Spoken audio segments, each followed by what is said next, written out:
Assalamualaikum warahmatullahi wabarakatuh. A'udzubillahi minasyaitonir rajim. Bismillahirrahmanirrahim. Asyhadu an la ilaha illallah wa asyhadu anna Muhammadar Rasulullah. Allahumma shalli wa sallim ala sayyidina Muhammad. Allahumma shalli wa sallim ala sayyidina Muhammad. Allahumma shalli wa sallim ala sayyidina Muhammad wa ala ali sayyidina Muhammad. Allahumma shalli wa sallim ala sayyidina Muhammad wa ala ali sayyidina Muhammad kama shallaita ala sayyidina Ibrahim wa ala ali sayyidina Ibrahim fil alamin innaka Hamidum Majid. A'udzu billahi minasyaitonir rajim. Bismillahirrahmanirrahim. Alladzina kafaru wa saddu an sabilillahi wa adalla amma lahum. Walladzina amanu wa amilus solihati wa amanu bima nuzila ala Muhammad wa huwal haqqu min rabbihim kaffara anhum sayiatihim wa aslaha bi'alahum. Dzalika bi anna alladziina kafaru taba'ana batila wa anna alladziina amanu wa taba'ana al-haqqu min rabbihim. Kadzalika yadribullahu lin-nasi amsalahum. Shadaqallahu 'azim. Shadaqallahu 'ala Rasulillah sallallahu alaihi wasallam. Ma'asyiral muslimin muslimat, jamaah pencerahan bimbingan amalan yang Ustaz muliakan.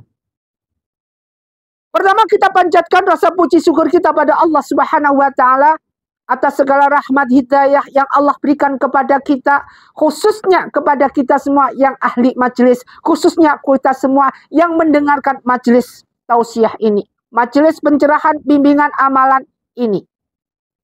Salawat dan salam mari kita haturkan pada junjungan kita Nabi Muhammadin sallallahu alaihi wasallam. Mudah-mudahan syafaat beliau yang nanti bentar lagi kita bahas makna daripada salawat itu sendiri.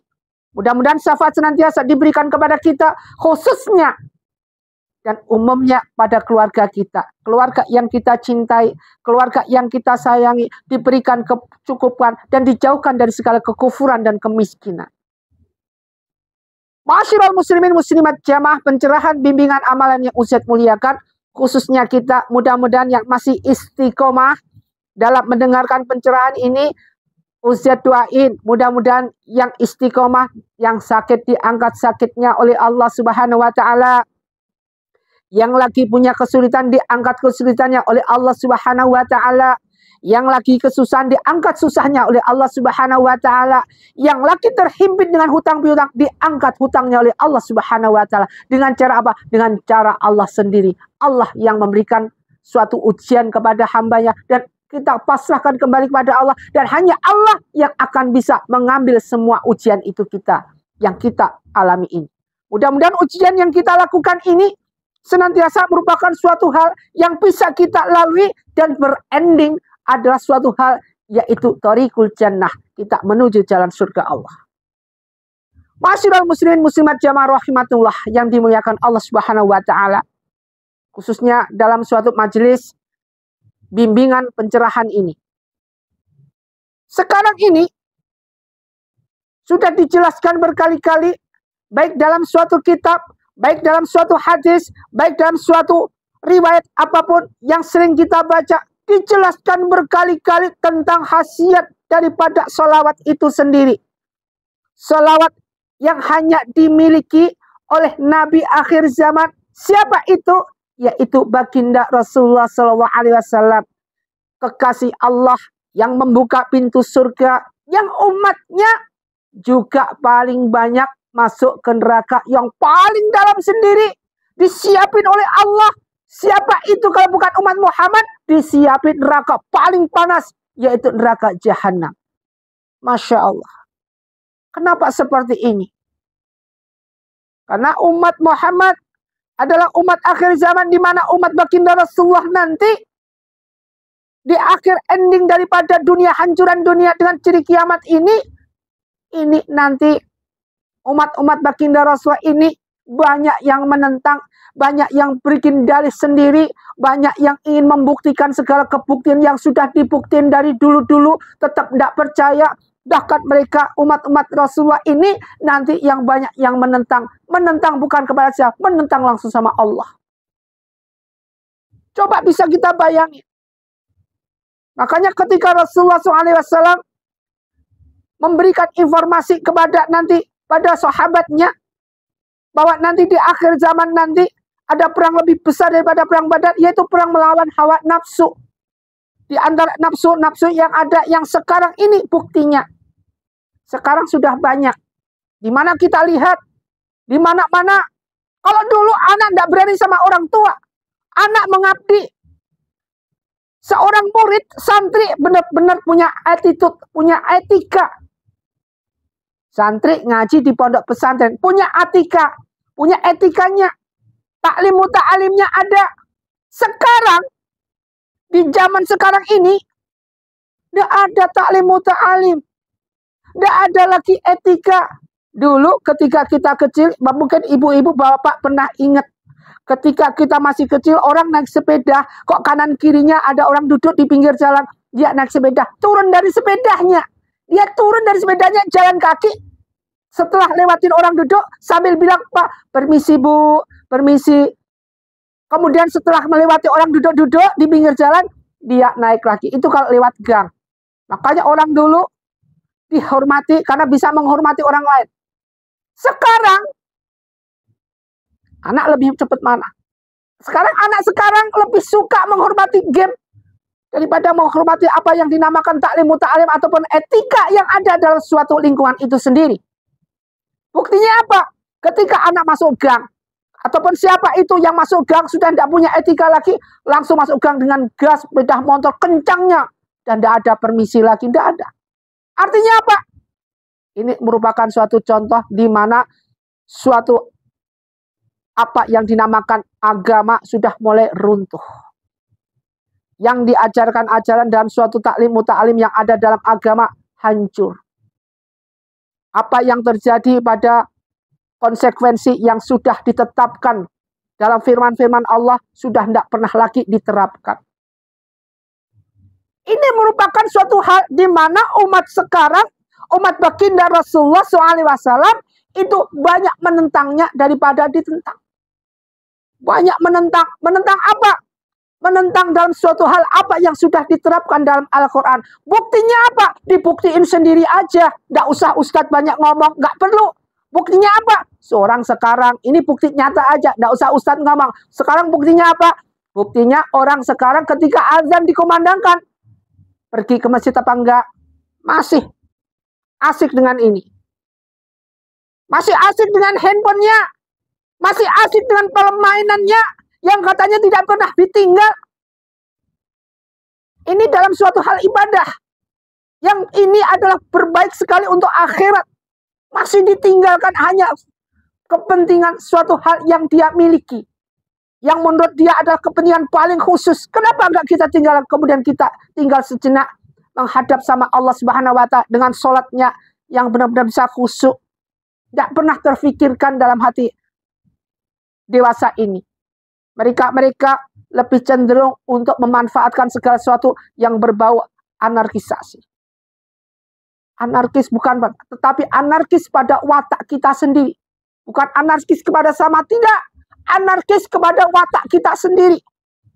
Di mana watak kita yang seharusnya itu sudah dijelaskan dalam Al-Quran. Jangan begini, jangan ditentang dengan dirinya sendiri. Kejiwaan sering muncul untuk akhir-akhir ini. Di mana orang lebih banyak yang stres daripada apa? Daripada yang nggak stres. Stres mikir apa? Karena kenapa mereka stres? Karena mereka banyak memikirkan duniawi. Kembali kepada Allah Subhanahu wa Ta'ala. Pasrah kepada Allah Subhanahu wa Ta'ala. Jangan diikutin omongan-omongan iblis, bisikan-bisikan iblis. Jangan diikutin.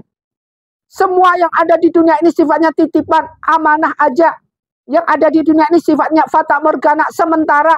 Umur 64, 63, umur 70 tahun sudah kita selesai. Makanya penting di sini kita menjadikan diri kita ini menjadi hamba Allah yang senantiasa istiqomah.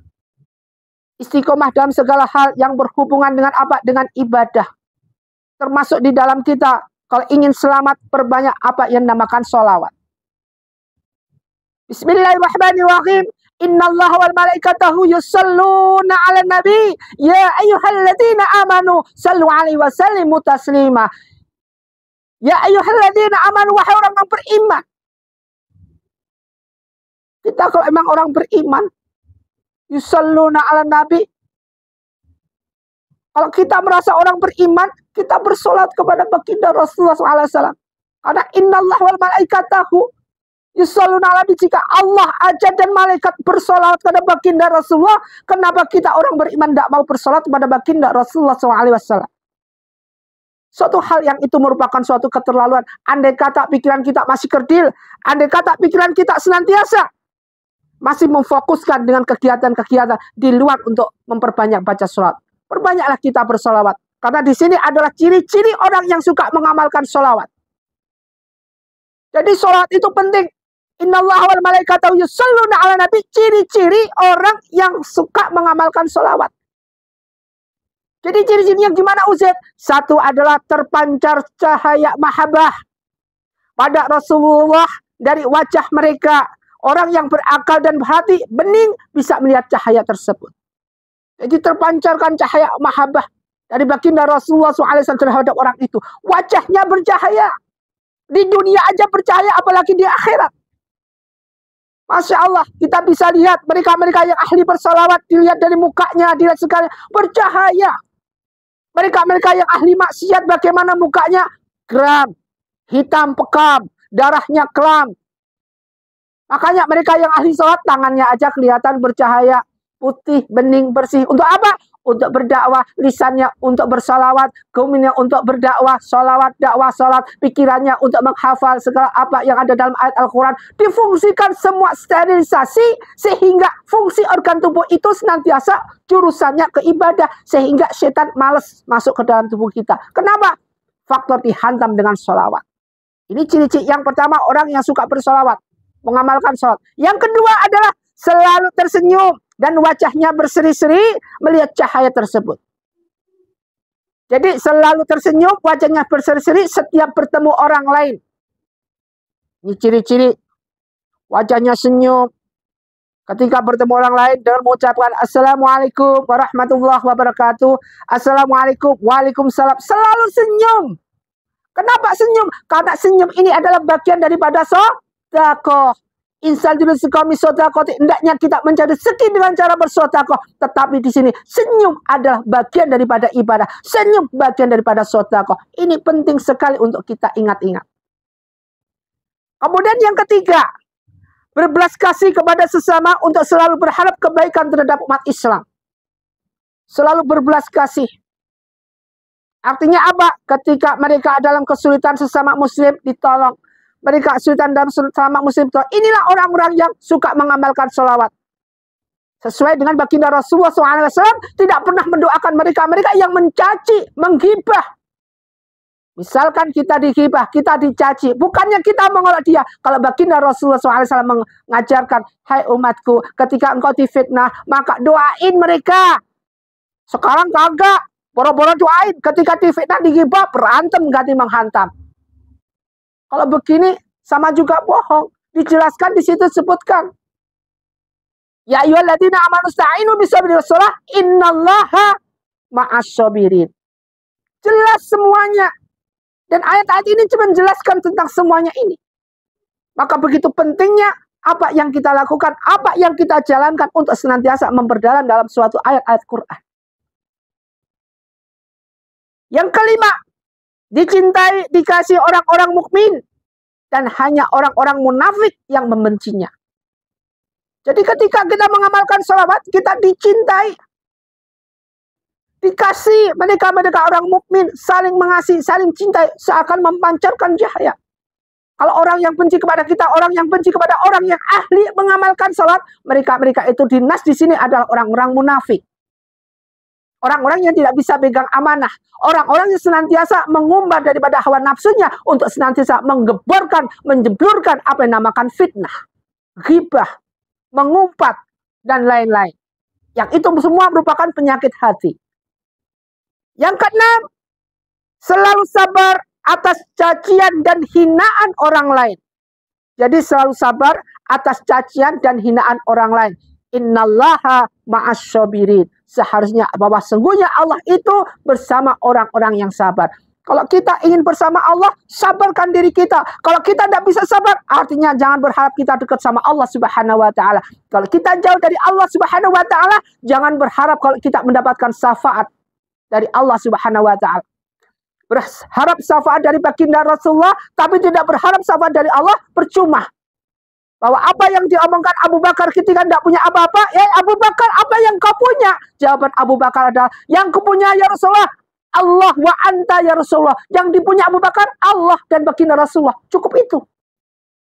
Karena apa? Ketika kematian datang, apa yang ditanyain, semakin kita banyak harta yang kita miliki, semakin lama hisab kita. Semakin lama pertanyaan di dalam apa ini yaumul hisab nanti. Semakin lama semakin panjang. Dan ditanya satu persatu detailnya. Kamu punya mobil buat apa? Buat jalan-jalan ke diskotik dan segalanya. Kamu buat mobil terus. Kalau di diskotik ngapain? Diurus terus. Sampai itu menanamkan benih dosa apa dan segalanya. Tetapi lain ketika kamu punya harta untuk apa? Hartaku kusedekahkan. Selesai. Ketika aku waktu itu aku kasih kau harta rezeki berlimpah, engkau apakan? Aku buat untuk memberi anak yatim. Selesai. Aku gunakan untuk sedekah. Selesai. Aku gunakan harta ini untuk ke jalan Allah. Mendirikan masjid yang berhubungan dengan amal jariah. Aku lakukan semuanya. Selesai. Jadi hisabnya nggak berpanjang. Makanya ketika kita diberikan amanah untuk diberikan harta yang banyak, belum tentu kita kuat. Apakah kita kuat? Ya Allah, ya Rabb. Berikan aku rezeki berlimpah, ruah berkah, barokah. Bisa pergi ke Madinah, bisa umrah dan segalanya. Amin ya rabbal alamin. Dikabulkan oleh Allah Subhanahu wa taala. Kemudian ketika dikabulkan oleh Allah Subhanahu wa taala, apa yang terjadi? Si fulan ini ataupun kita yang diberikan amanah lupa dengan apa yang kita lakukan, lupa dengan apa yang harus kita janjikan, lupa dengan apa yang harus kita amanahkan. Yang Allah berikan amanah kepada kita, lupa semuanya. Tidak jauh kalau seperti ini, kita tidak jauh sebagaimana Qarun. Ketika diberikan amanah harta yang banyak, dia tidak bisa pegang amanahnya, kemudian ditenggelamkan mereka. Sebagaimana mereka Allah bilang pada umat-umat Muhammad atau umat sebelumnya, jangan sampai kalian semua hamba-hambaku nanti seperti Qarun ini, yang sampai kiamat ditelan bumi bersama hartanya yang dia miliki. Masyarul muslimin muslimat jamaah, pencerahan bimbingan amalan yang usia muliakan. Kemudian yang ketujuh, menjadikan sikap tawadhu sebagai mahkota yang selalu dikenakan di atas kepala. Jadi tawadhu kita. Ciri-ciri kalau kita suka bersolat menjadi tawadhu di hadapan Allah Subhanahu wa taala, istiqomah dalam menjalankan ibadah, istiqomah dalam menjalankan wirid dan segalanya. Istiqomah terus kita, tidak pernah kita ada henti-hentinya. Istiqomah. Karena apa dengan rasa istiqomah ini? Allah sukai. Amalan yang Allah sukai adalah banyak-banyak amalan kita. Sedikit tetapi istiqomah. Tidak perlu banyak-banyak tetapi banyak sekarang. Satu amalan dibanyakin sekali. 2 minggu gak pernah ngamalin lagi. Percuma. Lebih baik baca istighfar 100 kali. Rutin istiqomah tiap hari. Kagak pernah putus. Sebagaimana kalau kita baca surat Al-Mulk. Baca surat Mulk. Ketika kita baca istiqomah tiap hari. 1 atau 2 kali. Masya Allah. Nanti akan ada pada diri kita ketika kita ditanyain oleh malaikat mungkar dan nakir. Tumbuhlah mereka. Timbullah mereka. Apa? Membackup kita. Surat Al-Mulk itu. Artinya apa? Ayat-ayat Allah ini hidup semua. Kemudian yang ke-8. Badannya senantiasa harum. Karena suka berharap haruman. Dan setelah mati pun telah harum karena berkah dari sholawat yang selalu dibacanya semasa hidupnya. Ketika kita bersolawat, kita sering pakai parfum dan segalanya. Rasa harum-haruman ini yang kita suka. Sebagaimana kita ketika kita bersolawat di malam Al-Qiyam, apa yang terjadi? Kita bakar kadang-kadang apa yang dinamakan seperti kemenyan Arab, apa yang dinamakan dengan yang disebut dengan bahasa kita adalah bukhur. Ketika kita membakar bukhur, kemudian kita keliling-keliling dalam Al Qiyam, kemudian dibawa keliling. Kemudian satu orang ambil bacaan mohon kepada Allah Subhanahu wa taala agar dijadikan kita sebagai umat baginda Rasulullah SAW, diakui kita sebagai umat baginda Rasulullah SAW.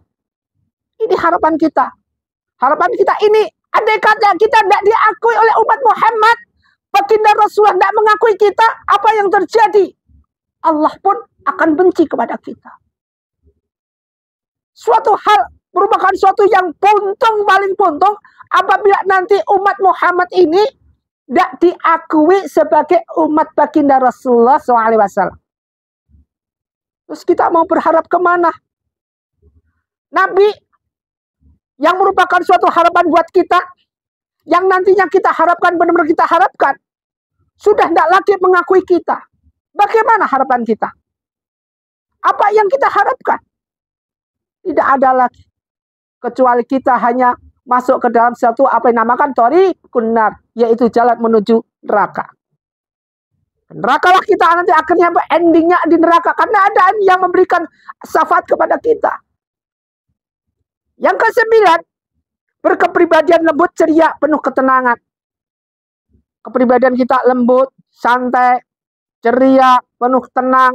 Mereka-mereka yang ahli menjalankan sholat atau ahli zikir dan sholat, hatinya tenang. Dalam hal segala pun tenang. Gempa bumi ini dia tenang. Seperti nyantai, seperti enggak. Kenapa? Dalam dirinya hanya takut sama Allah. Dalam dirinya hanya satu cinta, yaitu cinta pada baginda Rasulullah SAW dan Allah Subhanahu wa Ta'ala. Cinta kasihnya seperti ini. Sebagaimana Allah cinta atau kasih Allahnya, yaitu baginda Rasulullah SAW. Yang 10, selalu bersikap khusyuk dan banyak menangis karena kecintaan dan kerinduan kepada Rasulullah SAW. Jadi ketika kita dekat-dekat dengan sholawat yang kita baca, innallaha wal malaikatahu yusalluna 'alan nabi ya ayyuhalladzina amanu shallu 'alaihi wasallimu taslima. Ketika dia berbanyak sholawat, maka terdeteksilah hati kita ini, merinding hati kita ini. Kenapa? Kemudian kita ingat baginda Rasulullah yang nanti akan menolong kita. Kedatangan baginda Rasulullah yang nanti akan memberikan syafaat kepada kita. Ditolonglah kita dengan sholawat yang sering kita baca ini. Selama di dunia kita berkuming terus tidak pernah ada habis-habisnya di dalam baca sholawat. Maka ini adalah bukti-bukti akan membebankan daripada timbangan kita di yaumul mizan nanti. Di timbangan kita menjadi berat amalnya. Karena apa? Berkah sholawat. Ingat, sholat kita belum tentu diterima oleh Allah Subhanahu wa Ta'ala. Tetapi yang bisa menyelamatkan kita bukan karena sholat kita, bukan karena segala sesuatu hal. Karena sholawat, ketika kita banyak sholawat, akan menyempurnakan semuanya. Menyempurnakan dalam pemberatan daripada timbangan ini. Memberatkan, terberat, berat, akhirnya kita apa? Endingnya adalah masuk surga Allah Subhanahu wa Ta'ala. Maka dari itu, belum tentu orang yang kehidupannya penuh dengan berjuang di maksiatan itu dalam pandangan kita, belum tentu dia akan masuk neraka. Karena apa? Karena nilai kesabaran yang dimiliki orang ini dihina. Ya apa? Siapa yang menghina? Mereka-mereka ahli ibadah menghina. Mereka-mereka ahli ibadah menghina orang ini yang ahli maksiat ini. Banyak berbuat maksiat dihina. Karena dihina oleh ahli ibadah, maka pahalanya masuk ke situ. Sedangkan dosa-dosa mereka meloncat pada mereka yang ahli ibadah. Ma'asyiral muslimin muslimat jamaah pencerahan bimbingan amal yang Ustaz muliakan. Maka dari itu sekarang mari kita kaji bareng-bareng. Mari kita kaji segala sesuatu yang ada pada diri kita untuk senantiasa merealisasi apa yang ada pada diri kita. Dengan memperbanyak kita baca sholawat, dengan memperbanyak kita senantiasa berjalan di jalan Allah, istiqomah dalam ibadah, istiqomah dalam milik, selalu bangun sepertiga malam, sholat tahajud, sholat hajat. Wa minal laili fatata wa tahajjuda. Nafilatan lak, untuk akan menambah segala suatu amalan atau pahala tambahan pada diri kita. Kita jalankan semuanya. Wa minal laili fatahajjud. Dan dengan sepertiga malam ini kita bangun untuk tahajud. Jalankan. Karena ini adalah nilai-nilai tambahan, pahala-pahala tambahan dari Allah Subhanahu wa Ta'ala, bonus dari Allah buat umat Muhammad. Maka dari itu, mari kita bareng-bareng. Di sini kita bareng-bareng. Gak ada yang pintar. Ustaz pun juga sama. Kita yang ada di sini Ustaz sama-sama belajar. Gak ada yang sempurna. Ustaz juga manusia. Gak ada sempurna. Ustaz juga banyak salah. Gak ada yang sempurna. Kita di sini sama-sama belajar, sama-sama berdakwah. Apa yang Ustaz sampaikan, meskipun satu ayat, nanti sampaikan kepada mereka-mereka yang belum mengerti. Sampaikan. Meskipun itu cuma satu ayat. Artinya apa? Artinya ketika kita menyampaikan, kita bagian daripada jihad. Ketika kita mati dalam menyampaikan ayat, perjuangan kita dalam menyampaikan ayat, mudah-mudahan kita jadikan golongan mati dalam mati syahid. Amin ya rabbal alamin. Inilah yang kita cari, keberkahan untuk menuju akhirat. Jangan dikembangkan atau kecintaan kita pada duniawi. Boleh kita cinta duniawi, boleh, gak ada larangan. Boleh kita mencintai duniawi, silahkan. Gak ada masalah. Tetapi satu yang harus kita pikirkan, jangan sampai melupakan Allah. Jangan sampai kecintaan kita pada harta yang ada di dunia ini, sehingga kita lupa dengan apa yang memberikan hidup kita. Dengan apa yang memberikan hidayah kepada kita. Siapa? Allahus Somad. Lam yalid walam yulad walam yakul lahu kufuwan ahad. Mudah-mudahan satu ayat dua ayat ini yang Ustaz sampaikan bermanfaat buat kita, bermanfaat buat kita renungi, dan semoga kita jadikan hamba Allah yang istiqomah. Semoga bermanfaat. Wassalamualaikum warahmatullahi wabarakatuh.